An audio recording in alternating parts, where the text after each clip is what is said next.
السلام عليكم ورحمة الله وبركاته.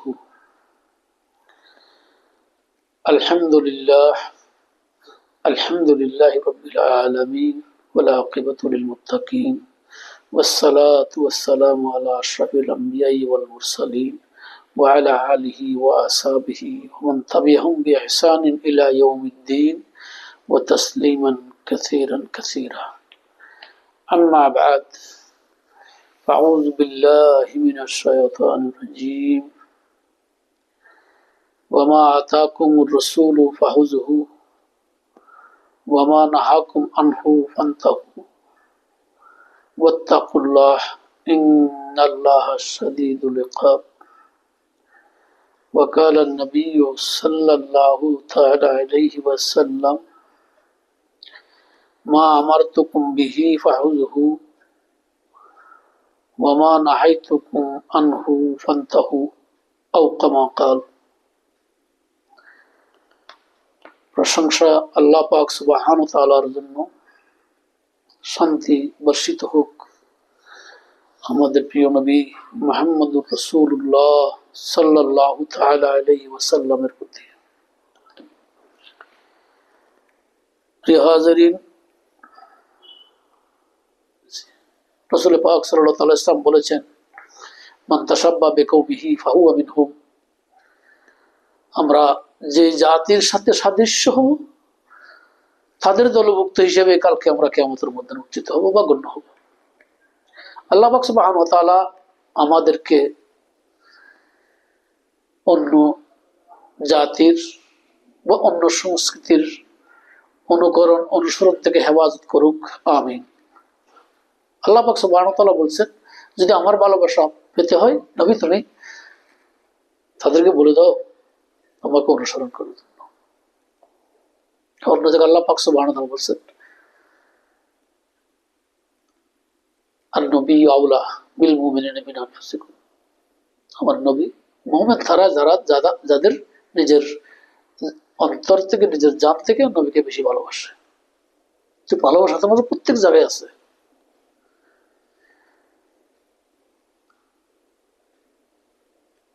রাসূল পাক সাল্লাল্লাহু আলাইহি ওয়াসাল্লাম বলেছেন পিতা মাতা সম্বন্ধে, হুমা নারুকা ওয়া হুমা জান্নাতুকা। তোমার পিতা মাতা তোমার জন্য জান্নাত, তোমার পিতা মাতা তোমার জন্য জাহান্নাম। তুমি যদি পিতা মাতাকে উত্তম ভালোবাসা দিতে পারো, আল্লাহ পাক সুবহানাহু ওয়া তাআলা বিনিময়ে তোমাকে জান্নাত দান করবে। দুনিয়াতেও শান্তি, পরকালেও শান্তি নিশ্চিত হবে। আমি মুসলিম, আমার তো শান্তির গ্যারান্টি আছে। আমি কেন শান্তির নামে, ভালোবাসার নামে বেলাল্লাপনার পিছনে দৌড়ব? আর আমাদের ইসলাম আমাদের তো ওই শিক্ষা দেয় নাই। নারী আর পুরুষ মিলেমিশে কোনো উৎসব করা, এ ব্যাপারে ইসলামের বিধিবিধান খুবই কঠোর। পর্দা মানা, আমার ঈমান গ্রহণ করার পরে সালাত যেরকম ফরজ, নারী পুরুষ পর্দা মানাও অনুরূপ ফরজ, অন্যতম ফরজ।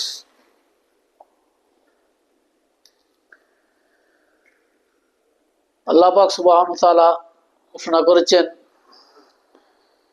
ইয়া আইয়ুহাল্লাযীনা আমানু ইয়াগুদ্দু আবসারুহুম ওয়া ইয়াহফাযু ফুরুজাহুম। হে মুমিনরা, তোমাদের চক্ষুকে অবনত করো এবং তোমাদের লজ্জাস্থানকে হেফাজত করো। ওয়াকুল্লুল মুমিনিনা মিন আবসারিহিন্না ওয়া ইয়াহফাযু ফুরুজাহুন্না। আর সকল মুমিনারা তোমরাও তোমাদের চক্ষুকে অবনত করো এবং তোমাদের লজ্জাস্থানকে হেফাজত করো। ওয়ালা ইয়াবদুনা যিনাতাহুন্না মা যাহারা মিনহা। তোমাদের সচরাচর চলাফেরাতে যেটুকু হাত বা পা আবৃতর বাইরে থাকে, এর বাইরে অতিরিক্ত কোনো কিছু তোমরা প্রদর্শন করো না। মহিলাদেরকে সমানভাবে বলা হয়েছে তাদের লজ্জাস্থানের হেফাজত করার জন্য, তাদের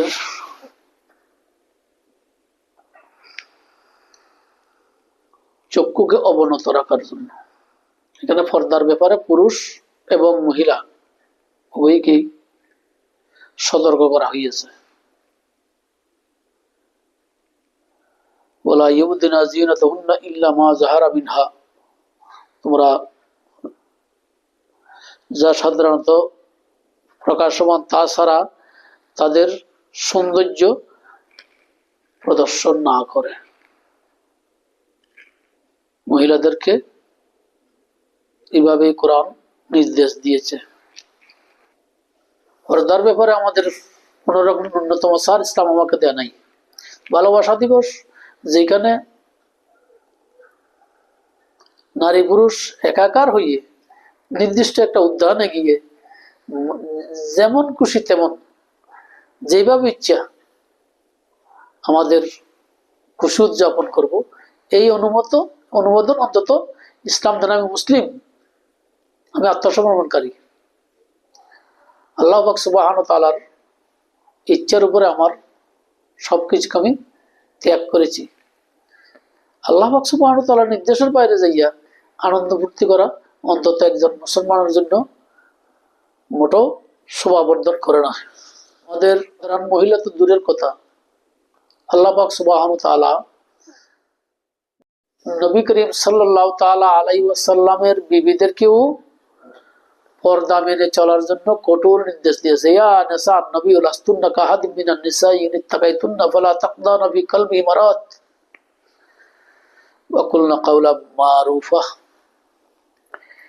হে নবী বিবিগণ, তোমরা অন্য নারীদের মতো নয়। তোমরা যদি আল্লাহকে ভয় করো তাহলে পরপুরুষের সামনে কোমল কণ্ঠে আকর্ষণীয় কণ্ঠে কথা বলিও না, যাতে তাদের অন্তরে খারাপ ধারণা সৃষ্টি হয়, যাদের অন্তরের মধ্যে বিমার আছে। ওয়াকুলনা কাওলাম মারুফা, তোমরা যতটুকু মুনাসিব ততটুকু কথা বলবা। নবীর স্ত্রীগণ আমাদের মা, যেখানে মুমিনদের মা বলছে ওইখানে মুমিনদের সাথে যদি কোনো প্রয়োজনে কথা বলতে হয় কোমল সুরে কথা বলতে আল্লাহ নিষেধ করেছেন। আমাদের কি অবস্থা হবে? আমাদের সাধারণ মহিলাদের ব্যাপারে কি হবে? এই ব্যাপারে পর্দার ব্যাপারে আল্লাহ পাক সুবহানাহু ওয়া তাআলা অন্য আয়াতে বলছেন, ইয়া আইয়ুহান নবিয়্যু কুল লিআজওয়াজিকা ওয়া বানাতিকা ওয়া নিসাইল মুমিনিনা ইউদনিনা আলাইহিন্না মিন জালাবিবিহিন্না। হে নবী, আপনি আপনার বিবি, কন্যা এবং মুমিনা মহিলাদেরকে নির্দেশ দেন, বলুন তারা যেন তাদের চাদরের কিয়দংশ মুখের উপরে ঢেলে দেয়। পর্দার আয়াত আগে নাযিল হয়েছে, পর্দার উপরে আগে অন্যান্য আয়াতের দ্বারা বোঝা যায় মুখ এবং হাতের কবজি পর্যন্ত খোলা রাখা যাবে। এই আয়াতে কি বলছে? জালাবিব, ওই চাদরকে বোঝায় যা মাথার থেকে মুখের দিকে ঢেলে দেওয়া যায়, জালাবিবিহীন না। এতে তাদেরকে চেনা সহজ হবে না এবং কেউ তাদেরকে উত্তক্ত করবে না। চিন্তা করুন, নবী পত্নীদের ব্যাপারে যদি এইভাবে এই আয়াতটা যদিও আল্লাহ পাক সুবহানাহু ওয়া তাআলা নবী করিম সাল্লাল্লাহু আলাইহি ওয়াসাল্লামকে বলার সময় তার বিবি এবং মেয়েদেরকে সম্বোধন করেছেন, তবে আয়াতটা প্রত্যেকটা মুসলমানের জন্য এখানে খরচ। আমরা এতক্ষণ পর্যন্ত যা আলোচনা করেছি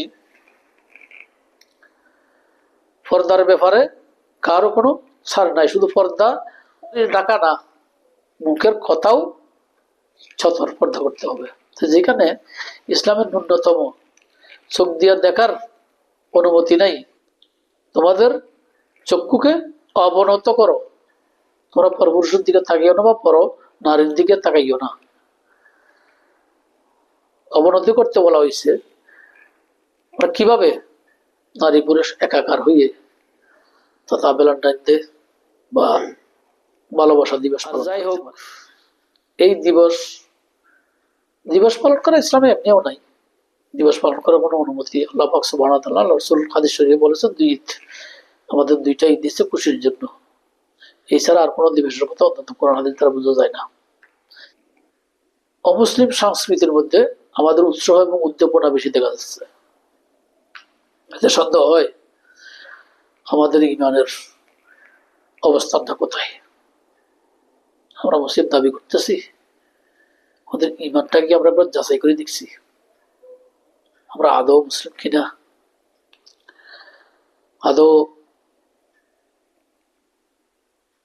ইমানের কোনো অংশ আমাদের আছে কিনা। আমি শুরুতে একটা কোরআন আয়াত তেলাওয়াত করেছি।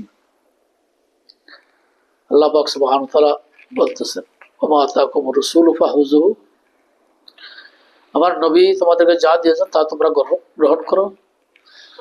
ওয়া মা নাহাকুম আনহু ফাত্তাহু, এবং যা নিষেধ করেছেন তা থেকে তোমরা বেঁচে থাকো।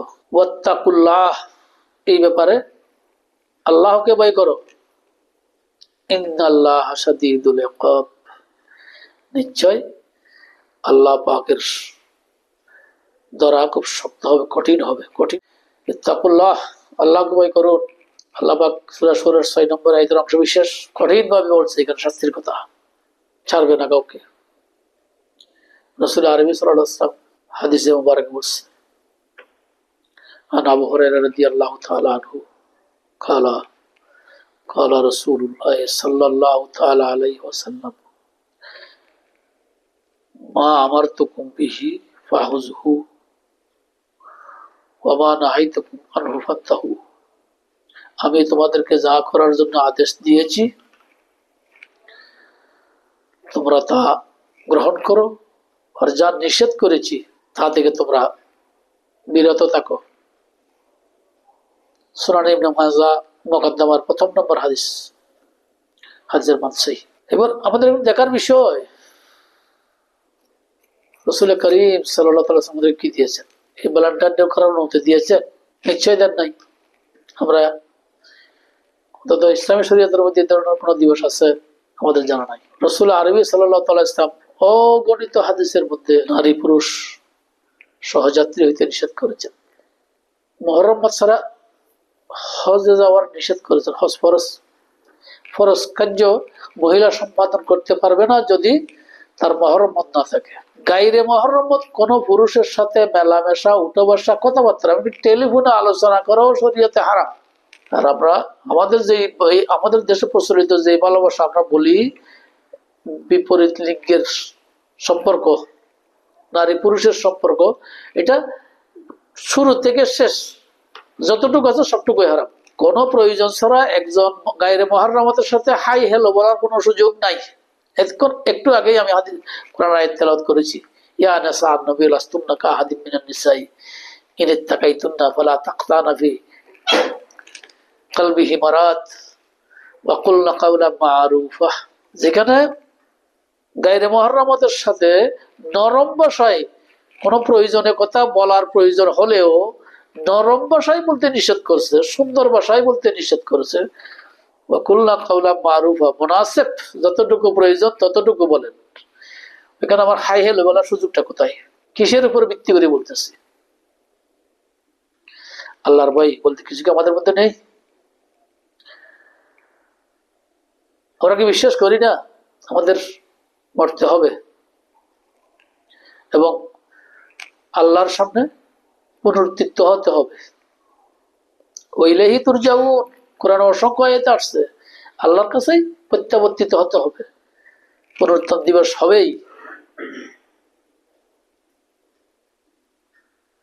এটা আল্লাহর ওয়াদা, হাযা ওয়াদার রহমান, এটা আল্লাহর ওয়াদা, পুনরুত্থান দিবস আল্লাহ ঘটাবেই। ওয়াসাদাকাল মুরসালুন, আর যত নবী আলাইহিস সালাম দুনিয়ার বুকে এসেছেন তারা সত্য কথাটাই বলে গেছে, যে সব নবীর এই কল ছিল যে আমাদের আল্লাহ পাক সুবহানাহু ওয়া তাআলার সামনে মুখোমুখি হতে হবে, হিসাব দিতেই হবে। এক চুল পরিমাণও হিসাব না দিয়ে কারো নড়াচড়া করার সুযোগ নেই, যদি আপনি মুসলিম হন। অমুসলিম হলে অন্য কথা, বিনা হিসাবে জাহান্নামে চলে যাবে, ওইটা নিয়ে আমাদের আলোচনা করার কিছু নাই। আমি মুসলিম মুসলিম ভাইদের উদ্দেশ্যে, ভাই বোনদের উদ্দেশ্যে বলতেছি কথাগুলা, একটু চিন্তা করুন। শাস্তি সম্বন্ধে খুব ভয়াবহ কথা আসছে, খুবই ভয়াবহ। শাস্তি সম্বন্ধে যে কথাগুলা বর্ণিত হয়েছে, অনেকগুলো কথা আছে, এত কথাই সামান্য পরিসরে, সামান্য আলোচনার মধ্যে কতগুলো কথা একসাথে বলা আদৌ সম্ভব নয়। তবে আমি আল্লাহ পাক রাসূল করিম সাল্লাল্লাহু তাআলা ইসলামের একটা লম্বা, অনেক লম্বা একটা হাদিসের সামান্য কিছু শুধু জেনার শাস্তি সম্বন্ধে দু একটা কথা আলোচনা করার চেষ্টা করব, যদি আল্লাহ পাক সুবহানাহু ওয়া তাআলা বলার সুযোগ দেন।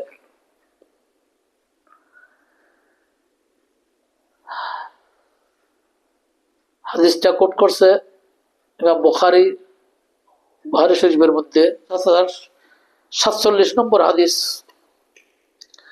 হাদিসের বর্ণনাকারী সামুরা ইবনে জুনদুব রাদিয়াল্লাহু তাআলা আনহু বলতেছেন, আমরা প্রায় সময় গিয়ে আল্লাহ রসুলের দরবারে স্বপ্নের কথা জিজ্ঞাসা করতাম, এবং আল্লাহ রসুলও আমাদেরকে স্বপ্নের ব্যাপারে জিজ্ঞাসা করতেন। একদিন উনি বললেন, আমি আজকে, লম্বা ঘটনা আমি খুব সংক্ষেপে বলতেছি, আমি আজকে স্বপ্ন দেখলাম দুজন লোক এসে আমাকে ডেকে নিয়ে গেলেন।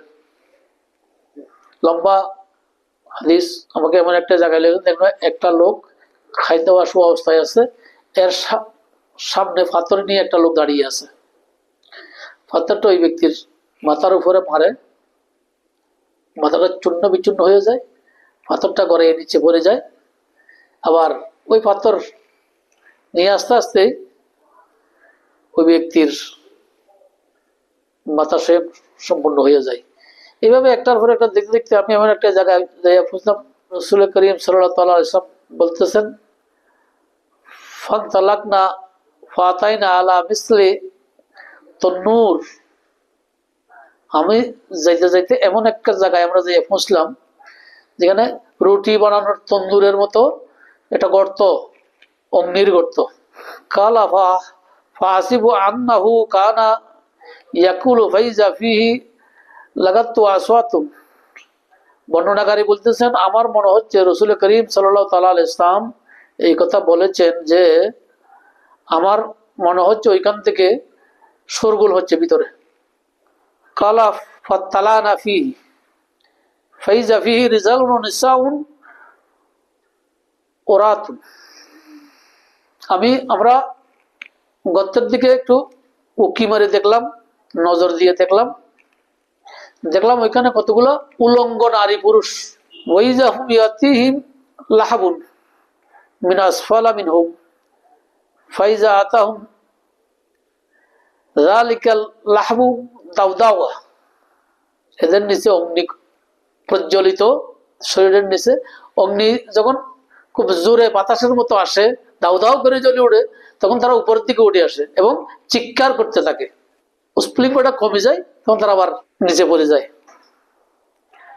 এই অবস্থা দেখি তাদের, আমি জিজ্ঞেস করলাম, কালা কুলতু লাহু মামা হাউলাই। আমি জিজ্ঞেস করলাম, এরা কারা যাদেরকে এইভাবে শাস্তি দেওয়া হচ্ছে? তখন আমাকে বলল, চলেন সামনের পান্তালাকু, চলেন সামনের দিকে চলেন। সব ঘটনা দেখার পর যখন আমাকে সবগুলো বর্ণনা করতেছে লম্বা হাদিস, আমি সবগুলো একসাথে বলতে পারবো না। বর্ণনা যখন দিয়েছে তখন আমরা যেই গর্তের মধ্যে জ্বলতে দেখছেন, ওমার রাজুল নিসাউল গোরাতু আল্লাযিনা ফি মিসলু বিনাআ তুন্নুরু ফাইন্নাহুম জুনাতু ও জাওয়ানি। যাদেরকে তন্দুরের মধ্যে আপনি জ্বলতে দেখেছেন, যে নারী পুরুষদেরকে উলঙ্গ অবস্থায়, তারা জেনাকারী এবং জেনাকারিনী মহিলা। মাআযাল্লাহ, আল্লাহ পাক আমাদেরকে ওই ধরনের আযাব থেকে হেফাজত করুক, আমিন। ভাইরা আমার, চিন্তা করুন, আমি শুধু ছোট্ট একটা অংশ হাদিসের বর্ণনা করছি। হাদিসটা বুখারীতে, হাদিস নম্বর আমি বলে দিয়েছি, হাদিসটা সেই লম্বা হাদিসের। শুধু জেনাকারীদের বিচার বা শাস্তি সম্বন্ধে কথাটা বললাম আপনারা বোঝার জন্য, যে জেনা বলতে কি বোঝায়। বলা তাকারা জেনা একটা খারাপ ফাহিশা ওয়া সাআত সাবিলা, তোমরা জেনার নিকটবর্তী হইও না, এটা ফাহিশা, এটা মানে একটা কাজ যাবতীয় মন্দ কাজের দিকে, যাবতীয় খারাপের দিকে তোমাদেরকে ধাবিত করবে। একটা পুরুষের সাথে একটা মহিলা পর্দাহীন ভাবে আড়াল ছাড়া কথা বলা জেনা। একটা পুরুষের সৌন্দর্য একটা মহিলা অবলোকন করা, বা একটা মহিলার সৌন্দর্য একটা পুরুষ অবলোকন করা, চোখের জেনা। একটা মহিলাকে দেখার জন্য বা একটা পুরুষকে একটা পুরুষকে দেখার জন্য হেঁটে যাওয়া, পায়ের জেনা। এইভাবে প্রত্যেকটা অঙ্গ প্রত্যেকের জেনা আছে। চূড়ান্ত জেনা যেটা আমরা শারীরিক ফিটনেস বা শারীরিক মিলন বুঝি, এটা হলো চূড়ান্ত। কিন্তু আমার প্রত্যেক কাজে চিন্তা করলে আমার অন্তরের জেনা হচ্ছে। এরকম একটা জেনার বাজার যেটাকে বলা হয়, একেবারে কারখানা, ওইটাই হলো 14 ফেব্রুয়ারি তথাকথিত ভাষা দিবস। যতটা সম্ভব শয়তানে এটা আবিষ্কার করছে। এই কাজ শয়তান ছাড়া আর কারো হইতে পারে না। ভাইরা আমার, বড় কঠিন সময়। এই যুগকে উম্মুল ফাসাদ বলা হয়েছে। এটা ফাসাদের যুগ, ফিতনার যুগ। ফিতনা তসবির ছাড়ার একটা সুতা ছিঁড়ে দিলে যে বিপদ সবগুলো একসাথে পড়ে, একটার পর একটা পতিত হবে। খুবই সংকটময় অবস্থান এটা। এই সময় সম্বন্ধে রাসূল আরবি সাল্লাল্লাহু আলাইহি ওয়াসাল্লাম বলেছেন, মান তামাসসাকা বিসুন্নতি ইনদা ফাসাদি উম্মতি ফালাহু আশরু মিয়াতি শাহিদিন। এই ফাসাদ যখন আমার উম্মতের মধ্যে প্রবল ভাবে প্রবাহিত হবে, ফাসাদ যখন উম্মতকে গ্রাস করে নেবে, তখন যদি আমার উম্মত সুন্নতকে, আমার আদর্শকে ধরে রাখতে পারে, এক হাদিসে বলছে মিয়াত শাহিদিন। হাদিসটার বর্ণনা সূত্রে কিছু ত্রুটি আছে। অন্য সহি হাদিস আছে 50 শাহিদিন, 50 জন শহীদের দরজা সে পাবে।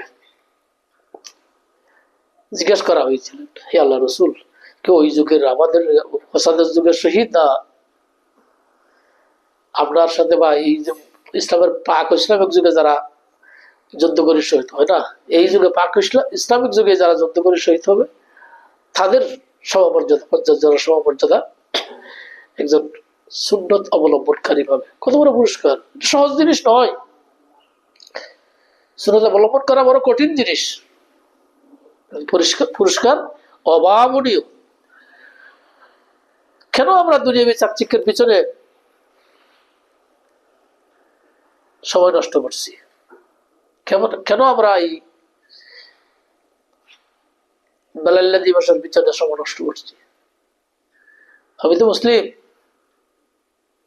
আমি তো অনুগত্যকারী, আমি তো আল্লাহর আদেশ এবং নির্দেশ মান্যকারী। আমি কেন? আমার জন্য তো আল্লাহ পাক সুবহানাহু ওয়া তাআলা যা রেখেছেন, একজন মুমিনের জন্য আল্লাহ পাক সুবহানাহু ওয়া তাআলা যা রেখেছেন, পৃথিবীর কেউ দেখেও নাই, শুনেও নাই, কল্পনাও করতে পারেনি। কোন সুখের পিছনে, কোন আনন্দের পিছনে আমি দৌড়াচ্ছি? আমি ভ্যালেন্টাইন দিবস পালন করতে গেলাম, আমি যে ফিরে আসবো তার গ্যারান্টিটা কি? আমি যে পরিপূর্ণ বুক করতে পারবো তার গ্যারান্টিটা কি? কে দেবে? কিন্তু আমাদের জন্য যা নাজ এবং নিয়ামত আল্লাহ পাক সুবহানাহু ওয়া তাআলা রেখেছেন, আবাদুল আবাদ, যা শেষ হওয়ার নয়। লিমান খাফা ও মাকামান জান্নাতান, তোমরা আল্লাহকে ভয় করো, আল্লাহকে ভয়কারীকে আল্লাহ 2টা জান্নাত দেবে বলতেছে। জান্নাতের 2টা স্থান আল্লাহকে ভয়কারীকে দেবে। তাই তোমার পুরস্কার কেন আমরা হেলাই? এই বেলাল লেবনা দিবসের পিছনে দৌড়িয়া নষ্ট করতেছে। প্রিয় ভাই, সাবধান হন। আল্লাহ পাক সুবহানাহু ওয়া তাআলার চূড়ান্ত বিচারের মুখোমুখি হওয়ার আগে দুনিয়া এটা আমাদের মকসদ না, আমাদের গন্তব্য অন্য জায়গায়। এটা কিছু সময় বিশ্রাম করার জায়গা। আর সে আমরা একটু এই সময়টুকুতে আমাদের আমলটা পরিপূর্ণ করিনি, সুযোগ আছে। আল্লাহ পাক সুবহানাহু ওয়া তাআলার বিধি নিষেধ এবং রাসূল আরবী সাল্লাল্লাহু তাআলা ইসলামের প্রকৃত সুন্নতের অনুসরণ করি। মুক্তি আল্লাহ এবং তার রাসূলের ইতাআতের মধ্যে। পৃথিবীর আর কোনো মধ্যম কোন রাস্তা আমাকে মুক্তি দিতে পারে না, মুক্তির গ্যারান্টি নাই। আল্লাহ পাক সুবহানাহু ওয়া তাআলা আমাদের সবাইকে কোরআন হাদিসের সহি বুঝ দান করুক, সঠিক দিন বুঝার তৌফিক দান করুক, প্রকৃততে আল্লাহর নবীর আদর্শের অনুসারী হওয়ার তৌফিক দান করুক। সুবহানাকা আল্লাহুম্মা ওয়া বিহামদিকা আশহাদু আল্লা ইলাহা ইল্লা আনতা আস্তাগফিরুকা ওয়া আতুবু ইলাইক।